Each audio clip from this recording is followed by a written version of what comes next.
तो क्या हाल चाल है सबके भैया, आज मैं बात करने जा रहा हूँ टीवी सीरियल्स के बारे में। टीवी सीरियल एक ऐसे दूषित पानी का गहरा दरिया है, अगर कोई इसमें गलती से गिर जाता है तो वो बंदा अपनी कॉमन सेंस, अपनी इंटेलिजेंस और अपनी याददाश्त को भी भूल जाता है। वो भूल जाता है कि असली दुनिया ऐसे नहीं चलती जैसे कि वो टीवी सीरियल्स में देखता है। वास्तविकता के साथ जागो, इस श्रापित दुनिया में चीजें ऐसे नहीं चलती। लेकिन ये बात तो टीवी सीरियल वाले कभी समझेंगे ही नहीं और हम इसमें कुछ कर भी नहीं सकते हैं। लेकिन इनके ऐसे अजीबोगरीब कारनामे तो देख ही सकते हैं। तो चलो भाई, बिना आपका टाइम वेस्ट के वीडियो को शुरू करते हैं। टीवी सीरियल्स में हमको बहुत बड़ी ऐसे सीन देखने को मिलते हैं जिसमें ग्रेविटी नाम की कोई चीज ही नहीं होती। अब जैसे कि आप इस सीन में देख लो,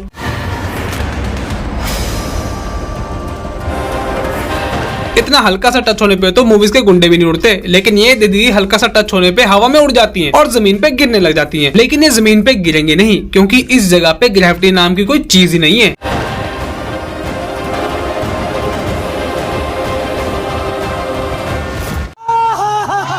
जिस हिसाब से इस बंदे ने इस लड़की को इतनी ऊपर से गिरने के बावजूद कैच किया है, मैं इस बंदे से सिर्फ एक ही सवाल करना चाहूंगा, हलवाई क्या जो इतनी आराम से कैच कर लिया।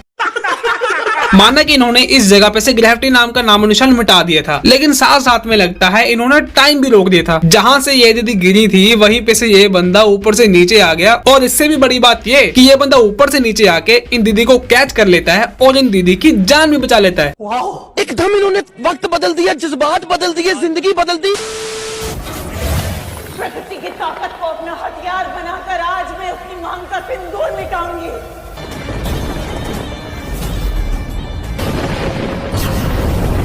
अरे भाई, ये चल क्या रहा है? किसी के माथे पे का सिंदूर मिटाने के लिए इन दीदी ने आसमान में अपने हाथों से तीर कमान छोड़ा, और जब वो तीर कमान बादलों में लगा तो एक बहुत भयंकर बारिश हो गई। ये देखने के बाद एक मौसम विभाग का साइंटिस्ट सदमे में चला गया। इतनी बड़ी और इतनी भयंकर टेक्नोलॉजी तो दुनिया भर के साइंटिस्ट आज तक निकाल नहीं पाए, लेकिन ये टीवी सीरियल वाले पता नहीं कैसे बना लेते हैं। पता नहीं दीदी इतने छोटे से काम के लिए अपने कुदरत के नियमों को तोड़ के बारिश करवाई, इतना पानी वेस्ट किया। इससे अच्छा आप अपनी शक्तियों का सही इस्तेमाल करती और ये बारिश वहाँ पे करवाती जहाँ पे ना तो पानी है ना ही बारिश होती है। लोगों की दुआएं तो मिलती हैं आपको, लेकिन जैसा काम आपने किया है ना, आपको तो लोग गालियां देंगे। ऐसे कैसे चलेगा दीदी? तुम कितनी घटिया और कितनी गिरी हुई लड़की हो, मैं तुम्हारी शक्ल नहीं देखना चाहता। अच्छा। 1 minute later.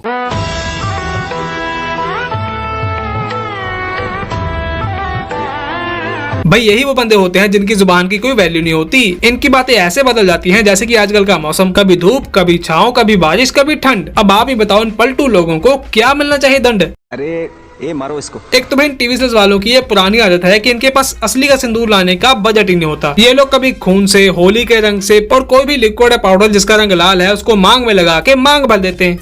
भाई, अगर आपके सामने आग लग जाए तो आप क्या करोगे? अगर वो आग छोटी मोटी होगी तो आप पानी से या फिर इस यंत्र से बुझा दोगे, लेकिन अगर वो आग ज्यादा बड़ी होगी तो आपको बुलानी पड़ेगी फायर ब्रिगेड। लेकिन टीवी सीरियल्स में ऐसा नहीं होता। यहाँ पे आग को बुझाने के लिए टीवी सीरियल्स की बहुएं अपने मुंह में से इतनी भयंकर हवा मारती है कि पूरी की पूरी आग बुझ जाती है।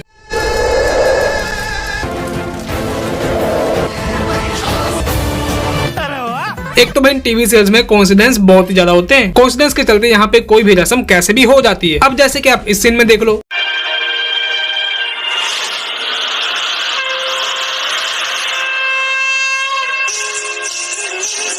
इस सीन में एक बंदा घर के गेट के बाहर पेंट कर रहा होता है और उसके हाथों से गलती से फर्श के ऊपर पेंट का डिब्बा गिर जाता है, वो भी रेड कलर का। और ये लड़की आंखें होते हुए भी अंधा होने की एक्टिंग करती है और इस पेंट के ऊपर पैर रख के घर के अंदर एंटर हो जाती है, जिससे गृह प्रवेश की रस्म पूरी हो जाती है। छोटी बच्ची हो क्या? अगर इन दीदी की जगह पे कोई और बंदा होता ना, उसके पैर पे पेंट लग जाता तो उसको पता चल जाता कि मेरे पैरों पे कुछ ना कुछ तो लगा है। लेकिन इन दीदी की बॉडी का सेंसर तो खराब हुआ पड़ा है, जो कि इनके दिमाग को सही जानकारी नहीं दे पा रहा, और इनकी बॉडी में क्या हो रहा है, क्या चल रहा है, इनको पता ही नहीं चल पा रहा। भगवान।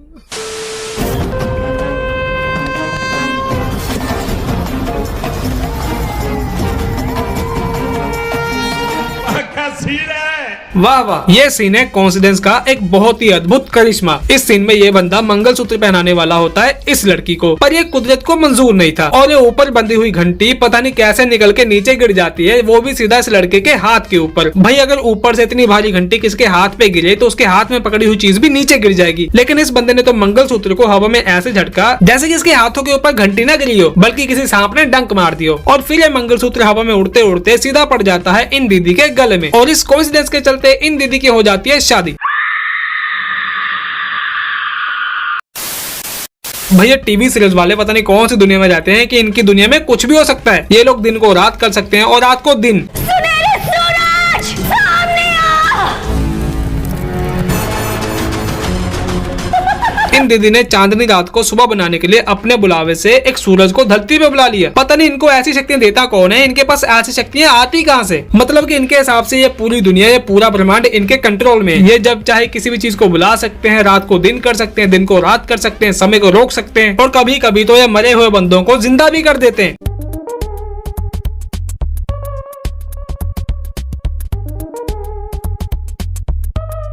कुछ भी। ये बंदा मर चुका था, चीता के ऊपर था, चीता को आग लग चुकी थी, लेकिन इन दीदी ने पता नहीं कौन से ऐसे मंत्र पढ़े, कौन सा ऐसा जुगाड़ लगाया कि ये बंदा फिर से जिंदा हो गया। मैंने कहा था ना, इनके लिए पूरी दुनिया, पूरा ब्रह्मांड कुछ भी नहीं है। तो किसी मरे हुए बंदे को जिंदा करना तो बहुत छोटी बात है इनके लिए। बात तो सही है। ये टीवी सीरियल्स वाले बार बार बंदों को जिंदा करके धरती की पॉपुलेशन को बढ़ा रहे हैं। इन्हीं से तंग आके थानोस ने पूरी दुनिया की आधी पॉपुलेशन को खत्म करने का फैसला लिया था, क्योंकि उसको पता था कि ये टीवी सीरियल वाले तो किसी को मरने नहीं देंगे और जो मरेगा भी उसको भी ये पता नहीं कौन कौन सी बकचोदियां करके जिंदा कर देंगे। इससे अच्छा है पूरी दुनिया की आधी जनसंख्या को मैं ही खत्म कर दूं। मस्त प्लान है भाई कभी कभी ऐसा होता है कि हम किसी को कोई बात समझा रहे होते हैं तो उसको समझ नहीं आती, क्योंकि जो लाइनें हम बोल रहे होते हैं उनमें ऐसे कुछ वर्ड्स होते हैं जो कि सामने वाले बंदे को समझ में नहीं आते। तो ऐसे में कोई तीसरा बंदा आता है जो कि उस बंदे को हमारी बात को समझाता है। ऐसे ही कुछ सीन्स हमको टीवी सीरियल्स में भी देखने को मिलते हैं। चकोर चकोर रन। चकोर भागो। अब आप सब लोगों को लगेगा कि ये लड़की भाग क्यों नहीं रही है, दौड़ क्यों नहीं रही है, रेस हारना चाहती है क्या? लेकिन नहीं, ये लड़की इसलिए नहीं भाग रही क्योंकि इस लड़की को भागने का मतलब ही नहीं पता। चकोर भागो। चकोर भागो। जब हर कोई इस लड़की को समझा समझा के बोल बोल के थक जाता है तो एंट्री लेते हैं ये भाई साहब। दौड़ो चकोर दौड़ो। भागने की जगह पे इन भाई साहब ने दौड़ने शब्द बोला और इस वर्ड को सुन के चकोर को समझ आ जाता है कि लोग इसको क्या कह रहे थे और ये दौड़ने लग जाती है। ये लड़की दौड़ने तो लग गई, लेकिन मुझे ये नहीं समझ आ रहा कि ये लोग इस लड़की को लगभग 5 से 10 मिनट बोलते रहे और इतने समय में ये बाकी के बच्चे सिर्फ यहीं तक दौड़ पाए। पर बस इतना ही नहीं, ये लड़की आखिर में जाके रेस को जीत भी जाती है। मतलब कि जो चीज इम्पॉसिबल है उस चीज को भी ये टीवी सीरियल वाले पॉसिबल कर देते हैं। सही बात है। भाई आपने ये डायलॉग तो बहुत बार सुना होगा कि आंखें निकाल के गोटियां खेलूंगा, लेकिन आंखें निकालना उतना आसान नहीं होता जितना कहना। पर टीवी सीरियल वालों के लिए ये बात भी छोटी सी है, ये लोग तो अपनी खुद की आंखें भी निकाल सकते हैं। काली मिर्च।